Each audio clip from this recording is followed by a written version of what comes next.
Hey, welcome to Technique. This is the podcast where artists talk about technology and how it is affecting them and their practice. I'm Sam Fry, and today we're going to be looking at the gaming industry. So, I play games, but I wouldn't say I'm a serious gamer by any means. But some people are, and actually the gaming industry is a pretty serious one. As I found out when I met some people at EGX Rezzed, a gaming conference in London. So Sumo Digital, who we are, we're traditionally known as AAA game developers. Yeah. So we focus on sort of console games, Dead Island 2, we've just announced Crackdown 3, we did Little Big Planet 3 on the PlayStation 3 and 4, and a ton of other ones with like Sega and all sorts of Codemasters, racing games, things like that. So this is James McGretton. He's a community coordinator at Sumo Digital, who make big games for other people. But what happens when they try and make their own game? Well, this is what they're doing at EGX Rezzed. They're testing out something brand new. We've always wanted to do our own IP rather than using someone else's. Right. And so last year we started our own game jam initiative. So we got a couple of the guys in the studio together and like brainstormed ideas of how we can pull everyone together for the day and do this game jam. And with a successful pitch to our directors, we got this game jam rolling because they really wanted us to develop new ideas, and it was an outlet for creativity for the staff. And so I think in October last year, 2015, we started our first game jam, 24 hours, which then didn't go to 24 hours, it went over 2 weeks instead because we just couldn't work out the aesthetics at the time. It was the first time we'd done it.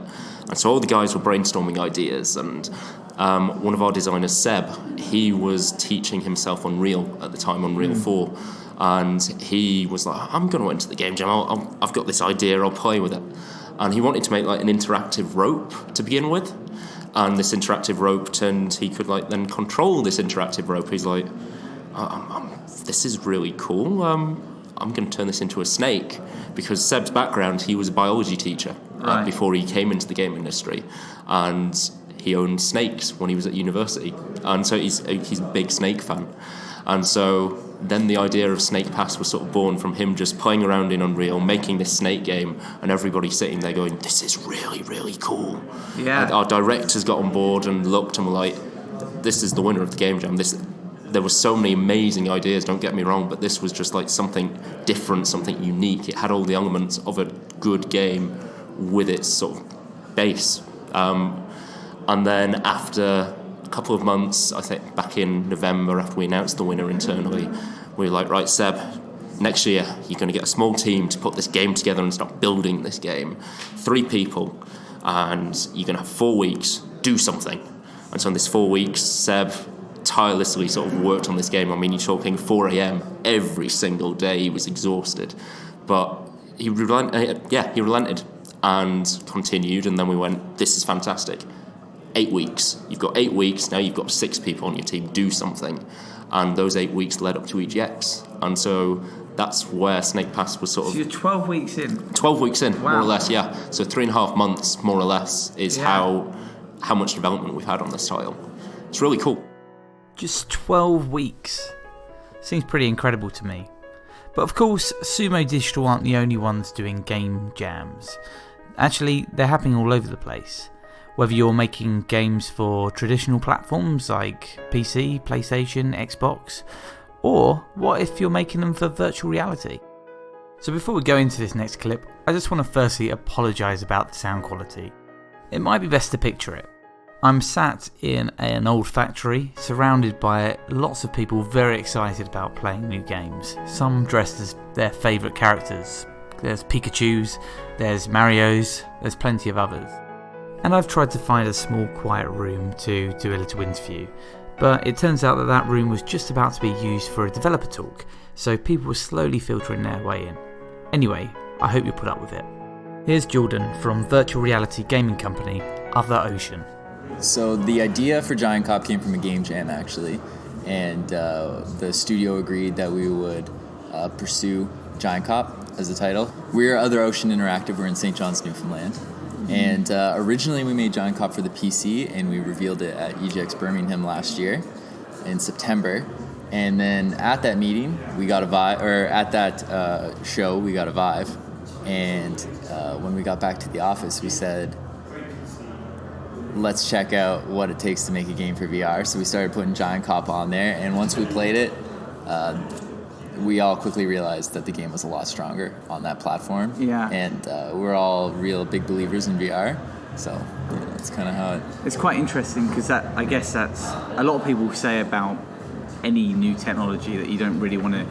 You shouldn't be trying to make something specifically for that technology, but it sounds like this has come from the other side of it, where you've come up with a concept already and gone, actually, maybe this will enhance it rather than starting at that point. Yeah. Well, it's like it sort of worked like that. So basically, we had to delete most of what we had for the PC version. So we thought it would be a good concept because how it worked on the PC version, it was kind of like a SimCity black and white type thing, right? You went around the city and you could zoom in and pick up people with your like mouse pointer and stuff like that. And so that part of it translated easily, but everything else didn't. Yeah. So we had to create everything from scratch. Like we spent a lot of time on like the scale of the world and how to interact with the hands and how the hands should work and all of that stuff, right? It's brand new technology, so there's no right answer. So we had to figure out all that on our own. And because it's new technology, I guess it's quite hard to test concepts. So how have you gone about the user testing so far? So in that regard, it's funny you say that because I do community management for Other Ocean, but I also am responsible for UX testing for Other Ocean. So the man to speak to. Yeah, exactly. So beyond just collaborating as a studio, which is why I like developing for VR is so fun, because every morning basically we get to come together, kind of spitball new ideas, and we can see what each team has been prototyping, what they've been doing, you know, and we all kind of just give feedback on that, and then we get the team to agree. And then we actually have a QA department in our studio. Right. And so I pull from them because they don't have any experience on the game, right? They're not that close to it. So I pull from them and I get them to test it out. And then that feedback combined with like just what the team thinks, we put that together, and that's how we kind of make decisions on what goes in and what doesn't. Have there been things that you've had to take out so far? For sure, I can't remember. There's so many. Like we take out, we put in, we take out, we put in. It's a learning process, right? It's like at 1 minute we think something can't be done, and the next we somehow figure it out. So there's been a lot of that. Yeah. That was Jordan from Other Ocean, the creators of Giant Cop, which is a really incredible game. The idea is you put on your virtual reality headsets and you're given 2 controllers, each acting as hands in the game itself. The game involves you being a giant cop standing over a city called Micro City, and you see criminals all below you, and you can literally pick them up and throw them into prison. But what's even better is that you can interact with the city too. So if there's a donut shop nearby with a donut over the top of it, you can pick up that giant donut, take a bite out of it and throw it in the sea. I loved it. It's the best virtual reality game I've seen so far, so definitely try it out if you get a chance. So the guys at Other Ocean have had to do lots of user testing. Clearly that's going to be quite common. If you've got a game, you need to test whether people know how to play it. I spoke to Adam Langridge about this.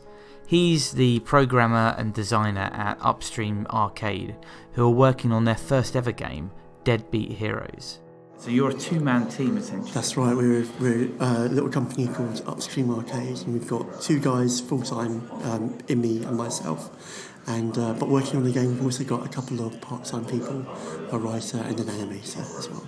Yeah, great. And give me a bit of background. So where did the idea for the game come from? What are you trying to achieve for it? So the game briefly is kind of a 60s, 70s superhero themed beat 'em up. So it's a brawler, and the hook is that you get to play superheroes who don't have their own superpowers. So they actually have to run around and not get hurt, but they do have a special glove that allows them to be really fast. It's a rocket glove. And they also get to steal the superpowers of villains. and then use it against them. So it's a game really about dodging bullets, stealing powers, and also showing off. So he gets a crack wise as well. If you think the Batman TV series from the 60s with the bright colours, Pow, bang. exactly, the onomatopoeias, Yeah. all of that stuff, that's where we're starting with, but we're also trying to subvert that genre a little bit. Yeah, and so I guess how do you get started? So I'm not from the gaming industry, so how do you get started on a game like this? Where do you just start sketching out ideas, or is it writing ideas? So this game started because we needed to find funding for it. We need to also get a pitch together, and the pitch for us very much was done on paper this time, although we did prototype some of the gameplay as well, and it was really a lot of just chatting about what we thought would be cool, what would be a cool idea for a game, and we had like a few angles that we quite liked the idea of. We liked the idea of stealing abilities. We thought that was quite cool. I was very interested in a game which was about someone who didn't have guns having to manoeuvre around and deal with people who did have guns, and that was an idea that a friend of mine was really hot on, and I thought there was something really interesting to that. And the third thing that we really liked the idea of was just we both grew up with comic books, and superheroes was like a theme that we thought like everyone is very familiar with, but we thought that there's like loads of angles to it that we thought could be a lot more fun. And something that we hadn't seen much of was the 60s, 70s flamboyant superhero style, and we thought that all of those three things could kind of join together to make something quite interesting and new. For those of you out there who are interested in making games, you're probably wondering, how do you get started? Do you start with a prototype and then expand on it? Well, I asked Adam about this. So the first thing that I do is we almost went into two separate directions. So Imi, who's the art director, went off and really started to try and nail the practicalities of the visual direction. So that would be to do with how would you model something, how detailed should it be, how should the texturing work, what should the lighting be, how complex should everything look. And that was all done with a view of he is an art team of one, so how much game can he make making it this way, which is why we went for a very highly stylized look, which was also quite tight in terms of he was able to make quite a lot of content in a short space of time for it. And what we tried to do was leverage, or really try and get shaders and technology to do some of the heavy lifting in terms of the appearance of it as well. So there's cell shading, which is a technique of non-photorealistic rendering, and what that is a way of lighting an object so that it looks like it's in a cartoon, like in a cell. So we combined that with some outline technology to give things a darker outline as if they've been drawn in a comic book. And I also started investigating a way of using halftone, which is quite an iconic printing method from the 60s and 70s, probably earlier, I'm sure these guys will know. And I try to replicate that in a real-time graphical context. So in the game, even though it's 3D, we wanted it to look as though it was a comic book come to life. Yeah. So that was the visual direction. And at the same time, what I was trying to do with the gameplay is to really prove that the movement and the novel gameplay works. And funnily enough, to do that, I don't need any graphics. I actually had the rooms were boxes. They were lit boxes. The characters were boxes that animated by wobbling from side to side to mimic them running. If they ran faster, they leant forward, and you got a bit of a gist of what was happening in the game. And a lot of the game code that was built on making it fun to have a box run around inside another box and hit another box off a wall and then hit it again until that second box is dead. Yeah. And if you can get that feeling good, adding graphics and animations onto it are really almost icing on the cake in terms of gameplay. All of a sudden something that is fun in quite an abstract sense becomes genuinely interesting and fun once you start giving it all the context of who you are and what you're able to do and what things look like. So that's Deadbeat Heroes. But it was really great talking to Adam. because he was able to give me a bit of an insight into how it is to work as a developer in the gaming industry, and actually what's it like to work for an indie company compared to maybe a AAA mainstream gaming company. What's really interesting in the gaming industry is, changing so rapidly because it's very influenced by, it is games in the leading edge of whatever technology is going on at any time. So 15 years ago when I started in the industry, it was around the birth of powerful and cool consoles that were for adults, so like PlayStation and Xbox and that kind of stuff. And that meant that also teams were getting bigger. So I spent a lot of time in what's called AAA development, which is large teams, big budgets, careful with risk. And in the last 5 or 6 years, especially with PC gaming, but now console games as well, independent development has just taken off. It's completely flourished, which is brilliant. It's absolutely fantastic for people that like games, because there's now a lot more games of lots more types of games out for them, which is good. It's great for people that love games as an industry, because finally a lot of the games where you always have, any person in the industry has these conversations with like their parents or relatives or whatever, and it's always like, oh, that's for kids, isn't it, games? And you want to say, no, it's not for children, it's an art form, it's a medium like books are and movies and stuff like that, and soon they will say, oh yeah, books, movies and games. It won't be a question, do you play computer games? It will be like, well, do you watch movies? Everyone watches movies. The question is, what movies do you like? In the future, it should be, if we do our job right, it won't be, do you play computer games? And it's probably quite true to say that most people now do play games. It's a case of what kind of games do you like? So, and it's gamifying all bits of life. It's everywhere. Like Facebook has completely changed stuff massively in terms of social games, and everyone's got an iPhone, so everyone's got a really powerful gaming machine in their hand, which changes stuff completely. You don't need to plump up £200 to put something under your television that is only good for playing games. Everyone's got a games console. So all of these things mean that everyone's a gamer. And the great thing about indie games is, I've gone off on one really, to be honest, but indie games enables the games that I always wanted to be able to show people to take gaming seriously. So, there's a game called Backtracking Cancer, which is, I'm going to get upset talking about it, but it's actually the story about a parent's journey with their child who was diagnosed with cancer. And it was meant to be a game about their recovery, but the child dies. And it's autobiographical. It's about, is it autobiographical? It's about those real experiences. And as soon as you start, that's can't get much more serious than that. But there's loads of other games that are playful and interesting and or just fun for all sorts of people. And that's what's fantastic about indie games. Yeah. But also creatively, indie games and them being a viable way of making games is a dream come true for me, because when I started the industry, it was almost like there had been a surge of new studios making interesting games, and then teams got bigger again. And 15 years later, it's happened for the second time in my potential career. So I'm in. This is my chance and our chance to make the games that we've always dreamed of, which is why we are now. So maybe there's a lesson there. If you're into gaming, maybe now's the time to start creating them. Before I go, I'd like to thank everyone that's been involved in the interviews this week. Thank you to James from Sumo Digital, Jordan from Other Ocean, and Adam from Upstream Arcade. You're awesome.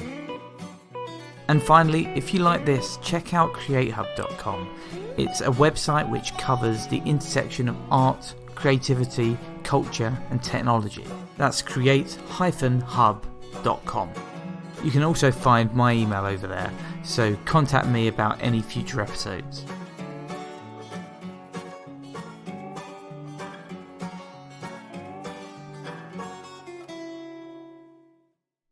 Next time on Technique.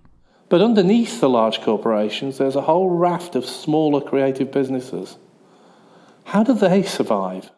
Richard Adams explores how small businesses keep up with creative tech.